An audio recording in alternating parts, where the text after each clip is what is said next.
గురుగారు నమస్కారం. ఖండలక్ష్మి ప్రాప్తిరస్తు, ఆరోగ్యమస్తు. గురుగారు, మరి ఆదివారం పుట్టినటువంటి వారి లక్షణాలు ఏ విధంగా ఉంటాయి? వాళ్ళు ఏ స్థాయికి చేరుకునే అవకాశం ఉంటుంది అంటారు? ఆదివారం రోజున పుట్టిన వాళ్ళకి ముఖ్యంగా సూర్యుడి ఆధిపత్యం ఎక్కువ ఉంటుంది. అంటే స్కిన్ వీళ్ళకి చాలా బలంగా ఉంటుంది. So then up to 70 years వరకు వీళ్ళకి looking very youngers like you, మీలాగా ఉండే అవకాశం ఉంటుంది. అంటే స్కిన్ టోన్ బాగా ఉంటుంది వీళ్ళకి. అంటే మంచి అందమైనటువంటి శరీరతత్వాన్ని పొందుకుంటారు. స్కిన్ టోన్ బాగుండడానికి పర్సనాలిటీకి సంబంధం లేదు కదమ్మా.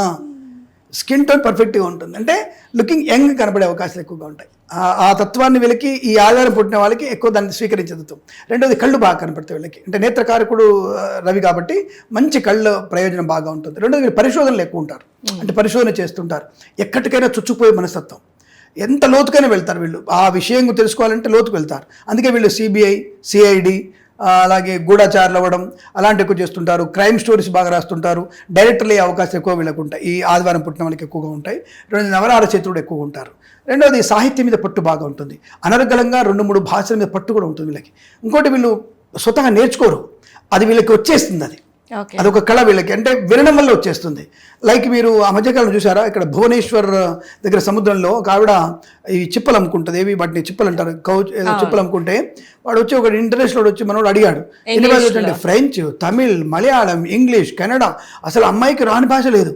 అంటే షీఈ్ లెర్న్ 12 languages. ఏం చదువుకున్నావు అంటే నేనే చదువుకోవాలి, అన్పడే అంది ఆవిడ. ఉరియమ్మ అన్పడి ఇంత చదువుతున్నావు అంటే నేర్చుకొస్తారు, అందరికి వ్యాపారం చేయాలి కదా, అందరికి అమ్ముకోవడం నేర్చుకున్నది. And I feel very great. మనము 11 భాషలు వచ్చిన పివి నరసింహరావు గారిని గ్రేట్ అనుకున్నాము. అమ్మాయికి 12 భాషలు వచ్చాట. అంటే వ్యక్తికి చదువుకి ఆ పొట్టకూటికి వచ్చేటువంటి తాపత్రయ సంబంధం లేదు. ఈ రకమైనటువంటి భావన అంటే ఎవరికైనా ఆటోమేటిక్ వచ్చేటువంటి భాషా సంస్కృతి ఈ ఆదివారం పుట్టిన వాళ్ళకి ఎక్కువగా ఉంటుంది. తప్పకుండా అటువంటి మెచ్యూరిటీగా మాట్లాడతారు వీళ్ళు. ఏ పనైనా చేయగలిగే సామర్థ్యత బాగా ఉంటుంది. రెండోది ఏంటంటే ఓటమిని జీర్ణించుకోలేరు. క్యూరియాసిటీ ఎక్కువగా ఉంటుంది. రెండోది ఈర్ష్యాసు ఎక్కువగా ఉంటుంది. ఈర్ష్యతత్వం ఎక్కువగా ఉంటుంది. అవతల వాడిని నిందించే రకం కూడా ఉంటారు. ఒక్కొక్కసారి అవసరమైతే మోసం చేసే వాళ్ళు కూడా ఉంటారు. సోదరుల మధ్య భేదాలు రావడానికి వీళ్ళు కారణం అవుతారు. ఇద్దరు అన్నదమ్ముల మధ్యలో గొడవలు రావాలంటే వీళ్ళు కారణమయ్యే అవకాశాలు. స్వయంకృతాపరాధాలు, ఎప్పుడు చూడు స్వయంకృతాపరాధాలు, వాళ్ళని వాళ్ళే గొప్పగా అనుకోవడం, ఇలాంటి లక్షణాలు ఎక్కువగా ఉంటాయి. మ్యాథమెటిక్స్ మీద పవర్ కూడా ఎక్కువగా ఉంటుంది. ఏజ్ ఆఫ్ 40 కూడా చదువుకుంటూ ఉంటారు వీళ్ళు. 40 ఏళ్ళకి కూడా చదువుతూనే ఉంటారు. ఏదో ఒక చదువుతారు. ఏదో అవుతారంటే చదువుకుంటున్నారు అంతే. Is very much interest, the people are very much interested. Sunday రోజు పుట్టిన వాళ్ళకి అటువంటి చదువుకునే కోరిక ఎక్కువగా ఉంటుంది. దేశ విదేశ తిరిగే అవకాశాలు ఎక్కువగా ఉంటాయి. ఇలాంటి లక్షణాలు వీళ్ళు ఎక్కువగా ఉంటుంది. జీర్ణాశయ వృద్ధి బాగా ఉంటుంది. పొడగరిగా ఉండే అవకాశాలు ఉంటాయి. 5.8 పైన ఉంటారు వీళ్ళు ఆదివారం పుట్టిన వాళ్ళు మ్యాక్సిమం. అలాంటి లక్షణాలు ఎక్కువగా ఉంటాయి. ఈ రకంగా వీళ్ళకి ఏంటంటే నీట్నెస్ ఎక్కువ. అసలు వీళ్ళకి చెమట వాసన, నోట్లో ఏదైనా వాసన వచ్చినా, ఎవరైనా సాక్స్లు వేసుకొని బయటకు వచ్చినా చాలా ఇరిటేట్ అయిపోతారు. వీళ్ళకి వామిటింగ్స్ అయిపోతాయి. అంటే అటువంటి లక్షణాలు వీళ్ళకి ఎక్కువ ఉంటాయి. ఈ లక్షణాలు ఉంటాయి కాబట్టి కొద్దిగా ఆదివారం ఉన్న వాళ్ళతో మనం చాలా జాగ్రత్తగా డిస్టెన్స్ మెయింటైన్ చేసుకుంటూ కేర్ఫుల్గా ఉంటే సరిపోతున్న విషయం. స్పెషల్గా లేడీస్ ఎందులో రాణించారు? ఈ రకమైనటువంటి వీరు స్పోర్ట్స్ ఉమెన్స్ ఎక్కువగా ఉంటారు. క్రికెటర్స్ ఎక్కువగా ఉంటారు. అంటే క్రికెట్ ఉమెన్ క్రికెటర్స్ ఎక్కువ ఉండడం, స్పోర్ట్స్లో ఆడవాళ్ళు ఎక్కువ ఉండడం. పీటీ ఉష గారు కూడా ఆదివారం పుట్టిన వ్యక్తి కాబట్టి ఆవిడకి రన్నింగ్లో మంచి స్పోర్ట్స్లో పేరు రావడం, తర్వాత మంచి మనోధైర్యం ఉండడం. రైట్, మీకు స్పెషల్ చెప్పాలంటే మనకి అంతరిక్షంలో వెళ్ళినటువంటి మన చనిపోయింది పాప అమ్మాయి పేరు నాకు గుర్తురావట్లేదు, చావ్లా, సునీత విలియమ్స్ బతికే ఉన్నారమ్మా, దయచేసి ప్లీజ్. కల్పనా చావ్లా అని చెప్తున్నాను, అందుకే కల్పనా చావ్లా. ఆవిడ కూడా ఆదివారం పుట్టారు వాళ్ళు. అంటే ఏ సాహసయాత్రలు చేయడానికి కూడా వాళ్ళకి ఎక్కువగా ఉంటుంది. ఆడవాళ్ళకి, మగవాళ్ళు మళ్ళీ అంతరిక్షంలో వెళ్ళే అవకాశం లేదు, ఆడవాళ్ళకి ఉంది అవకాశం. సో అదొకటి ఉంటుంది. రెండోది స్ప్రింటర్స్ అయ్యే అవకాశం, స్విమ్మర్స్గా బాగే అవకాశం ఎక్కువగా ఉంటుంది. అడవిలోకి వెళ్ళి ఈ పరిశీలిస్తారు కదా, ఈ పక్షులది బాగా చేసే వాళ్ళు ఉంటారు కదా, పక్షుల రాగాల్ని, పక్షుల రాగాల్ని, తర్వాత ఇవి చేస్తారు. ఇది చెట్ల గురించి పరిశోధన చేయడం. మనకి ఈ దాని ఏమంటారంటే వ్యవసాయ శాస్త్రవేత్తలుగా ఈ ఆడవాళ్ళ దీంట్లో రాణించే అవకాశాలు బాగా ఉంటాయి. పేరు ప్రఖ్యాతులు బాగా ఉంటాయి. మంచి పేరు ప్రఖ్యాతులు పొందుకునే అవకాశం. ఆయుష్ ఎంత ఉంటుందంటే వీళ్ళకి 89 ఏళ్ళ సుమంగళ యోగం ఉంటుంది వీళ్ళకి, ఇందులో ఈ రోజు పుట్టిన వాళ్ళకి. అటువంటి యోగంగా చెప్పవచ్చు. ఓకే గురుగారు, మరి ఆదివారం పుట్టిన వాళ్ళు ఏ దైవ ఆరాధన చేసుకుంటే? సూర్య భగవానుడే, శ్రీమన్నారాయణుడే. సర్వదా సర్వదేవ నమస్కార కేశవం ప్రతిగచ్చతి సూర్యనారాయణ నమో నమః. ఆయననే పూజించడమే, శ్రీమన్నారాయణ పూజిస్తే చాలు అద్భుతంగా ఉంటుంది, కలిసి వస్తుంది. వివాహం లేట్ అవుతున్న వాళ్ళు, ఆలస్యంగా అమ్మాయిలు కానివ్వండి అబ్బాయిలు కానివ్వండి, వివాహం ఎన్ని సంబంధాలు చూసినా కుదరట్లేదు, ఏవో దోషాలు ఉన్నాయి, ఆ దోషం ఏంటో కూడా తెలీదు. అందులోనూ కుజ దోషం కానివ్వండి, శని ప్రభావం, ఇలాంటివన్నీ ప్రభావాలు ఉన్నప్పుడు ఖచ్చితంగా శ్రీకాళహస్తి వెళ్ళి అక్కడ గ్రహదోష నివారణ పూజా కార్యక్రమం చేయించుకుంటే కనుక వితిన్ 1 month మ్యారేజ్ అవుతుంది ఉన్నది అనేది చెప్తూ ఉంటారు. సో ఆల్రెడీ కొంతమంది అలా వెళ్ళి పూజ చేయించుకున్న 1 మంత్లోనే వాళ్ళకి మ్యారేజెస్ అయిన సందర్భాలు కూడా కొన్ని చూశాను. సో ఎందుకని శ్రీకాళహస్తికి అంత పవరు? నిజంగా అక్కడికి వెళ్ళి గ్రహదోష నివారణ చేయించుకున్న తర్వాత 1 మంత్లో, వితిన్ 1 మంత్లో మ్యారేజ్ అయ్యే అవకాశాలు ఉన్నాయి అంటారా? వాగర్ధ వివ సంపృక్తౌ వాగర్ధ ప్రతిపత్తయే జగతః పితరౌ వందే పార్వతీ పరమేశ్వరు. జగత్తుకు పితరుడు మాతరుడైనటువంటి ఆ అమ్మవారిద్దరిని కూడా అక్కడ పూజించడం వల్ల గ్రహదోషాలు ఏమిటమ్మా, మన పూర్వజన్మలు చేసుకున్నటువంటి సమస్త పాపాలు తొలగిపోతాయి, గ్రహదోషాలే కాదు. కానీ ఇక్కడ నాకు వచ్చినటువంటి చిక్కు ఏంటంటే, మరి సమస్తమైనటువంటి కాలసర్పదోషం ఉంటే అక్కడికే వెళ్ళి చేసుకోమని చెప్పడం నాకు ఆశ్చర్యంగా ఉంది.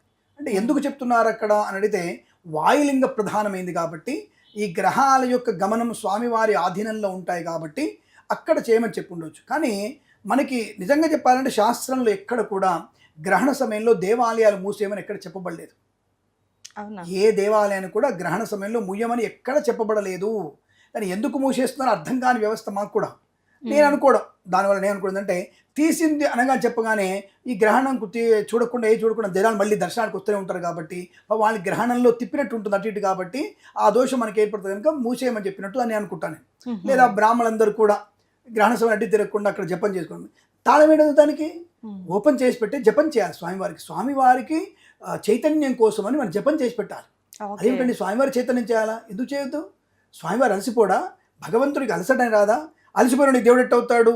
నీలాంటి పాపాత్ములకి వరాలు ఇచ్చి మరి శుభ్రకాగది ఎలా అవుతాడు? కాబట్టి ఈ సమయ సందర్భంలో కాళహస్తిలో కాలసర్పదోష నివారణ పూజ చేసుకుంటే శుభం జరుగుతున్న విషయంలో ఒక రకంగా నానుడి అది. కానీ అక్కడ చేసుకుంటేనే అవుద్దని ఎక్కడ లేదు. కాలసర్పదోష నివారణ పూజ ఎక్కడైనా చేసుకోవచ్చు. నీ ఇంటి పక్కన ఉన్న శివాలయంలో కూడా చేసుకోవచ్చు, నీ ఇంటి పక్కన ఉన్న విష్ణువాలయంలో కూడా చేసుకోవచ్చు. అంటే రాహుకేతులు ఇద్దరు శివుడికే ప్రీతే, అంటే విష్ణుమూర్తికి ప్రీతి కదా, ఫ్రెండ్స్ గారు ఆయన పడుకునేది పాము మీదనే, ఈయన మెళ్ళ వేసుకునేది పామునే. కాబట్టి ఇద్దరిని కూడా చేసుకోవచ్చు. అయితే జాతకం ఎక్కువ. ఇది కాలసర్పదోష నివారణ పూజ. సో పెళ్ళిళ్ళు ఆలస్యం అవుతున్నప్పుడు అక్కడ అమ్మవారి ఇద్దరిని కలిపి పెళ్లి చేసుకోవడం, ఇద్దరిని చూసి మనం పెళ్లి కోసం మనం అమ్మవారిని ప్రార్థన చేయడం వల్ల తప్పకుండా మీకు పెళ్ళి అవుతున్న విషయం వాస్తవం. దానికి ఎటువంటి ఇబ్బంది లేదు. కాళహస్తి కానీ వెళ్ళండి, భ్రమరాంబికా సమేతం లేఖాచలాంధ్రికి వెళ్ళండి, ఎక్కడ వెళ్ళినా సరే తప్పకుండా మీకు ఆ వివాహం అయ్యే అవకాశం. అలాగే దానికంటే కూడా అరుణాచలంలో కూడా బ్రహ్మాండమైనటువంటి వివాహం తర్వాత మోక్షం, అంటే వివాహం అయిపోయి సంపూర్ణ ఆయుష్ పొంది 100 సంవత్సరాల తర్వాత నీ మోక్షం కూడా పొందుకునే అవకాశం అరుణాచల శివుని దగ్గర కూడా ఉంది. అంటే అక్కడ అవ్వదని కాదు, శ్రీరంగం వెళ్ళండి, అక్కడైనా సరే మీకు అవుతుంది. అంటే అక్కడ ఎవరైనా చేస్తా అంటే కాలసర్పదోష నివారణ పూజ అక్కడ కూడా చేయించుకోవచ్చు, చేయొద్దని ఏం లేదు. కాళహస్తినే స్పెషల్ కాదు, ఎక్కడ వెళ్ళిన అవుతుంది. ఇది అందరికీ నానుడైపోయింది. అంటే వాయులింగం కాబట్టి గ్రహణ సమయంలో కూడా రాహుకేతుల్ని పట్టుకొని ఉంటాడు స్వామివారు అని చెప్పేది అది అయింది కాబట్టి సరే చేస్తున్నారు. ప్రయోజనం ఉంటుందా? అద్భుతమైన ప్రయోజనం ఉంటుంది. దానివల్ల 100% రిజల్ట్ వస్తుంది, నో డౌట్ అబౌట్ ఇట్. ఇక్కడ జన్మ జాతకం దగ్గరికి వచ్చేద్దాం మళ్ళీ మనం. అది కాళహస్తి పక్కకు పెట్టేసి జన్మ జాతకం దగ్గరికి వచ్చేస్తే, ఇక నాలాంటి వాడు చాలామంది చెప్పేది అష్టమ కుజుడు, ఈయన జాతకంలో అష్టమ కుజుడు ఉన్నాడు. కుజుడు దోషకారకుడు గవ్వలేసాను నేను. ఎందుకురా భయపెడతారు? మీ జాతకంలో, మన కెమెరామెన్ జాతకంలో, నా జాతకంలో కుజు దోషం ఉంటుంది, అందరికీ ఉంటుంది. కుజుడు రవి, శుక్ర, చంద్ర లగ్నం నుంచి 7, 8, 12, 6వ ఇంట 2వ ఇంట దోషం అది. మరి విషయాన్ని తెలిసిన తర్వాత కూడా ఎందుకు కేవలం రాశి నుంచి లగ్నం చూస్తారు? నీకు అష్టమ కుజుడున్నాడు, సప్తమ కుజుడున్నాడు, దోషం ఉంటుంది. కొంతమందికి దోషం ఉంటుంది, అంటే కొన్ని నక్షత్రాల వారికి, కొన్ని రాశుల వారికి నిజంగా దోషం ఉంటుంది. అది రేర్, 100లో ఒక 10 మెంబర్స్కి ఉంటుంది, అంతవరకు, అంతకంటే ఎక్కువ ఉండదు. వాళ్ళకి మనం కుక్కి సుబ్రహ్మణ్యం దగ్గరికి వెళ్ళి, అలాగే మనకి కుజదోష శాంతి పూజలు చేసుకొని సుబ్రహ్మణ్య స్వామి ఆరాధన చేసుకుంటే కుజ నివారణ జరుగుతుంది. కానీ ప్రతి ఒక్కరికి కుజదోష నివారణ అనేది ఎక్కడ చెప్పబడింది? రెండవది శాస్త్ర ప్రమాణంలో ఇది కుజదోషం అనేది అష్టవర్షాద్ భవేత్, అంటే పిల్లలకి 8 ఏళ్ల ముందు పెళ్లి చేస్తేనే, రజస్వలా పూర్వం వివాహం చేస్తేనే కుజదోషం చూడాలి. రజస్వ అయితే అది కుజదోషం లేదు. ఇక ఆ దోషం ధర్మ, చెప్పాం కదా ఒక ఎపిసోడ్లో అనుకున్నాం మనం, ధర్మ వివాహం అనేది బాల్య వివాహం, ధర్మ వివాహం అది. మీరనేది న్యాయ వివాహాలు వేరు, న్యాయ ధర్మాలు వేరు, ధర్మ న్యాయాలు వేరు. ఇది గుర్తుపెట్టుకోండి. ధర్మ న్యాయానికి, న్యాయ ధర్మానికి చాలా తేడా ఉంది. మళ్ళీ ఒకసారి వస్తే మీకు దాని ఎపిసోడ్లో క్లారిటీ ఇస్తాను మీకు, ఇది గుర్తుపెట్టుకోండి. ఈ ధర్మ న్యాయంలో, ధర్మపరమైనటువంటి వివాహంలో సరికి రజస్వలాపూర్వ వివాహం జరగాలి. ఆ వివాహంలో కుజుడు కనుక అష్టమంలో ఉంటే అమ్మాయి 7వ సంవత్సరం 8వ సంవత్సరం మధ్యలోనే రజస్వలు అయిపోతుంది. అరే ఈ అమ్మాయికి 7వ ఇంట కుజుడు కాబట్టి దోషం అవుతుంది.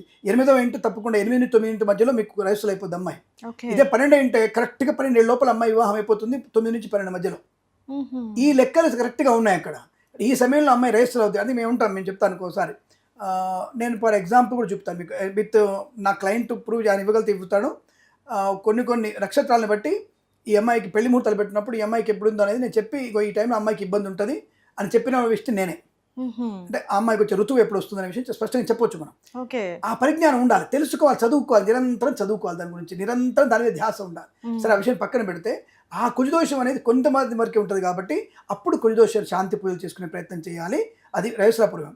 సరే రజస్వలాపూర్వం జరగట్లేదు కాబట్టి ఏమైనా దోషాలు అంటే అష్టమంలో కుజుడు ఎక్కువ దోషకారకుడు, సప్తమంలో రాహుతో కలిసి ఉంటే జ్యోతిష ప్రకారంగా ఎక్కువ దోషకారకుడు. అది ఆలస్యం అవడం, అయితే విచ్ఛిన్నం అవడం, ఇద్దరి మధ్యలో సఖ్యత లేకపోవడం ఇలాంటివి జరుగుతాయి. కాబట్టి సప్తమ అష్టమస్తున్నటువంటి గ్రహ సంచారాన్ని బట్టి దానికి పరిహారం చేసుకొని కుక్కి సుబ్రహ్మణ్యం కానీ ఇతరత్ర ఎక్కడైనా మందపల్లి కానీ ఇవన్నీ వెళ్ళి మనం పూజలు చేసుకుంటే తప్పకుండా శాంతి జరుగుతుంది, అనుకూలంతో శుభయోగం ఉంటే సుబ్రహ్మణ్య స్వామి ఆరాధన చేస్తే కూడా తప్పకుండా దోష శాంతి జరిగి వివాహం అయ్యేటువంటి అవకాశం ఖచ్చితంగా కూడా చెప్పవచ్చు. ఇలా కాలసర్ప దోష నివారణ కాళహస్తి కానీ కుక్కి సుబ్రహ్మణ్యం కానీ లేదా ఇంకేతరత్ర సుబ్రహ్మణ్య దేవాలయం కానీ వెళ్ళి సుబ్రహ్మణ్య స్వామి ప్రతిష్ఠ చేసి జంటనాగులకు పూజ చేసి ధ్యానం చేసి జపం చేసుకొని రాహు అష్టోత్తరం కుజ కేతు అష్టోత్తరం చదువుకుంటే కూడా వివాహ యోగి తొందరగా ఏర్పడే అవకాశాలు ఖచ్చితంగా ఉంటాయి.